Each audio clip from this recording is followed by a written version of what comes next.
पिंकू की पूंछ। एक समय की बात है, एक जंगल में पिंकू नाम का खरगोश रहा करता था। पिंकू को अपनी छोटी सी पूंछ बिल्कुल पसंद नहीं थी और वो हमेशा एक लंबी पूंछ होने के सपने देखा करता था। एक दिन पिंकू जंगल में सैर कर रहा था। उस गिलहरी को पूछता हूँ कितनी लंबी और सुंदर है। काश मेरी भी एक लंबी पूंछ होती, कितना सुंदर लगता मैं। काश। पिंकू उदास हो गया। तभी उसका दोस्त चंपू बंदर वहाँ आ गया। क्या हुआ दोस्त, तुम इतने उदास क्यों हो? चंपू, तुम्हें पता है ना, मैं अपनी छोटी पूंछ बिल्कुल पसंद नहीं करता। मैं इससे बहुत परेशान हूँ। क्या तुम्हारे पास लंबी पूंछ का कोई उपाय है? देखो पिंकू, ऐसा नहीं सोचते। भगवान ने सभी जानवरों को उनकी जरूरत के हिसाब से ही पूंछ दी है। मैं पेड़ पर रहता हूँ, मेरी पूंछ लंबी है, और तुम जमीन पे रहते हो, इसीलिए तुम्हारी पूंछ छोटी है, ताकि तुम शिकारियों से जान बचा सको और जल्दी भाग सको। लेकिन चंपू के खूब समझाने के बाद भी पिंकू पर कोई असर नहीं हुआ और वो नाराज होकर वहाँ से चला गया। चलते चलते वो एक गांव में पहुँच गया। गांव में उसे एक बच्चा दिखाई दिया जो एक खिलौने वाली बिल्ली के साथ खेल रहा था। बेटा, जल्दी अंदर आ जाओ और खाना खा लो। आया माँ। बच्चा बिल्ली खिलौने को छोड़ अपनी माँ के पास चला गया। पिंकू ने इस बात का फायदा उठाया और खिलौने को अपनी बिल में लेकर आ गया। अब मैं इस बिल्ली से पूंछ निकाल अपनी पूंछ में लगा सकता हूँ, फिर मेरी पूंछ भी लंबी हो जाएगी। कई दिनों तक वह खिलौने से पूंछ निकालकर अपने साथ लगाता रहा और आखिर एक दिन वो कामयाब भी हो गया। पिंकू बिल से बाहर निकला और उसने अपनी नकली पूंछ सभी को दिखाई। अरे पिंकू, तुम्हारी अपनी पूंछ बड़ी कैसे लग रही है? मैं कोई ऐसा वैसा खरगोश नहीं हूँ। मैं चाहूँ तो कुछ भी कर सकता हूँ। मुझे वन देवी ने आशीर्वाद दिया है। पीकू ने सभी की नादानी का फायदा उठाया और सभी खरगोशों को अपनी झूठी कहानी सुनाकर यकीन दिला दिया। सभी खरगोश उसकी सेवा करने लगे। पीकू खुश था और सबको बेवकूफ बनाता रहा। एक दिन जब सभी खरगोश पीकू की सेवा कर रहे थे तो एक लोमड़ी ने आकर हमला कर दिया। सभी भागने लगे, लेकिन लोमड़ी ने पीकू को उसकी लंबी पूंछ से पकड़ लिया। पूंछ नकली थी, जिस कारण वह निकल गई और पीकू की जान बच गई। लेकिन अब सब खरगोशों को पीकू की सच्चाई का पता चल गया था। उन्हें इस बात का बहुत गुस्सा था और कोई भी उससे अब बात नहीं कर रहा था। अब यह सब देखकर पीकू को अपनी गलती पर बहुत शर्मिंदगी हुई और सभी दोस्तों से माफी मांगी। कठफोड़ा और शेर। एक घने जंगल में एक बहुत बड़ा शेर रहा करता था। एक जंगल में उसका राज था। हर कोई उसे डरा करता था। सभी जानवर उस जगह जाया भी नहीं करते थे जहाँ शेर शिकार करता था। एक दिन शिकार के दौरान शेर को एक बड़ा सा हिरन मिला। उसे खाते वक्त एक बड़ी सी हड्डी शेर के गले में जाकर फंस गई। अरे ये क्या? इतनी बड़ी हड्डी मेरे गले में फंस गई। क्या करूं? कोई है? मेरी मदद करो, मदद! शेर जोर जोर से चिल्लाने लगा। शेर की आवाज सुनकर एक पेड़ पर बैठे हुए कठफोड़े ने सोचा, अरे ये क्या? राजा शेर मदद की पुकार कर रहे हैं। लगता है पूरे जंगल के लोग इस तरफ आना नहीं चाहते। लेकिन हो सकता है राजा शेर सच में मुसीबत में है। क्यों ना मैं उनकी मदद करूं? कठफोड़ा मदद करने के लिए शेर के पास जाता है। अरे कठफोड़े, जल्दी मेरे गले से हड्डी निकालो। खाते खाते एक बड़ी सी हड्डी मेरे गले में फंस गई है। ऐसी बात है राजा जी, तो मैं अभी निकाल देता हूँ, मगर आप वादा कीजिए कि कल से आप जो भी शिकार करेंगे उसका एक हिसाब मुझे देंगे। राजा ने बहुत सोचा और कहा, हाँ ठीक है, मगर जल्दी करो। ऐसा कहते ही कठफोड़े ने तुरंत अपनी चोंच से बड़ी सी हड्डी बाहर निकाल दी। शेर बहुत खुश था क्योंकि अब हड्डी उसके गले में नहीं थी और कोई जलन उसे अब नहीं हो रही थी। अगले दिन वादे के मुताबिक कटघोड़ा शेर के पास आया और कहा, लाइए राजा जी, मेरा हिस्सा, आपने कल वादा किया था। राजा शेर ने बहुत गुस्से में आकर कहा, हाँ, शुक्र करो तुम्हारी जान मैंने बख्श दी। मैं राजा शेर हूँ, तुम्हारा शिकार आज ही कर सकता हूँ। बोलो क्या कहते हो? चले जाओ यहाँ से, कोई हिस्सा नहीं मिलेगा। ऐसा सुनते ही कटघोड़े को बहुत गुस्सा आया। उसने अपनी चोंच जोर से शेर की एक आंख में मार दी।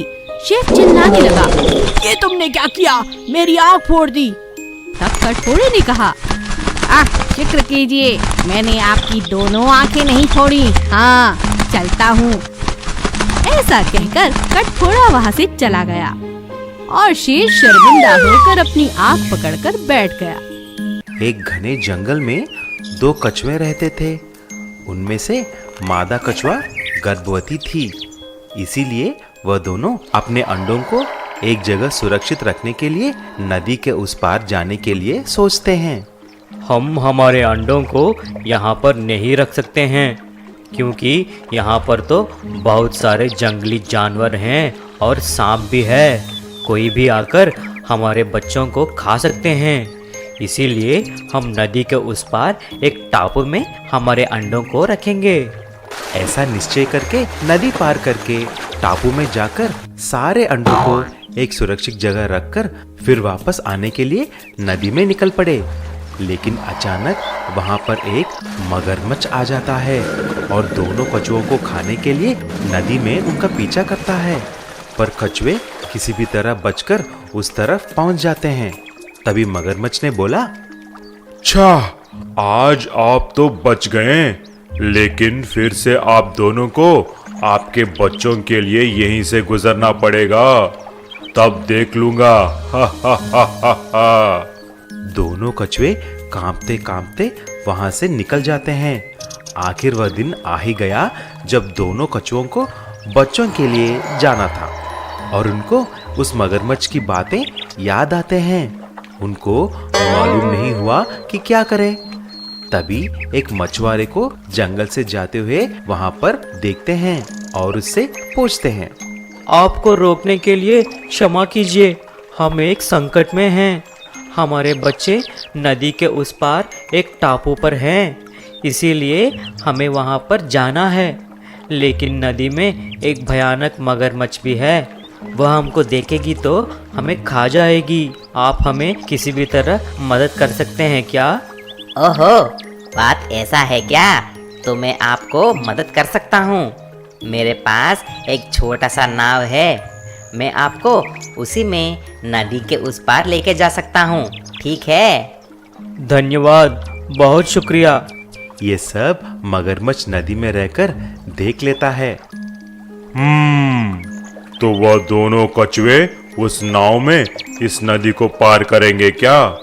मैं भी देखता हूँ, जाकर उस नाव को टुकड़े टुकड़े कर दूंगा।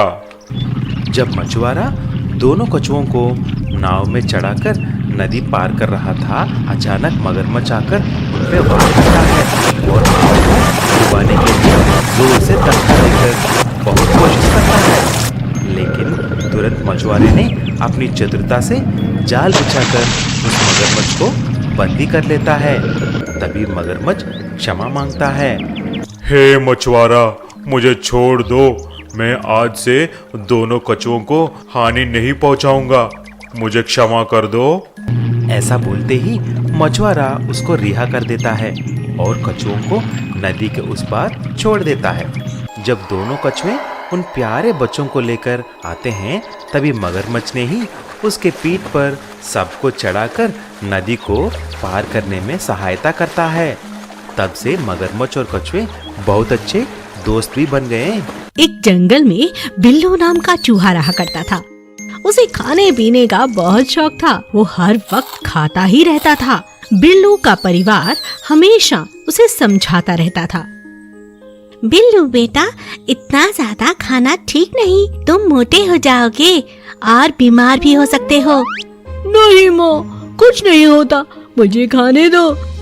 जंगल के राजा शेर का जन्मदिन था। राजा ने सभी जानवरों को दावत पर बुलाया था। बिल्लू भी राजा के जन्मदिन पर गया। राजा के यहाँ पर इतना सारा खाना देखकर बिल्लू बहुत खुश हुआ और उसने ढेर सारा खाना खाना शुरू कर दिया। राजा और सभी जानवर बिल्लू पर खूब गुस्सा हुए। सभी ने उसे घर वापस जाने को कहा। इतना स्वादिष्ट खाना देखकर मैं खड़ा थोड़ी ना रहता। मजा आ गया। बिल्लू के खाने की आदत बिल्कुल नहीं गई। वह धीरे धीरे मोटा होता चला गया। एक दिन बिल्लू के दोस्त ने उसे खेतों में उगे गन्ने की चोरी करने के लिए बुलाया।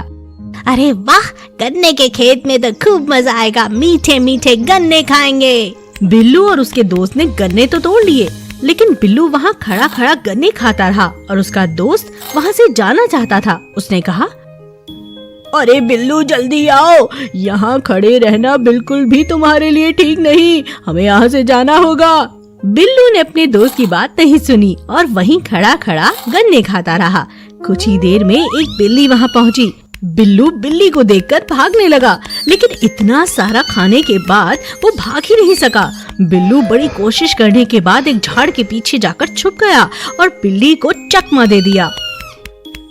उफ, बाप रे बाप, बाल बाल बचा हूँ आज। मुझे अब से अपनी इतनी ज्यादा खाने की आदत को बदलना ही होगा, सुधारना ही होगा। इतना वजन, इतना खाना, भागना ही मुश्किल हो गया था। बिल्लू को अब सबक मिल गया था और उस दिन के बाद से उसने अपना खाना पीना कम कर दिया। धीरे धीरे बिल्लू का वजन भी कम हो गया और वो खूब तेजी से भागने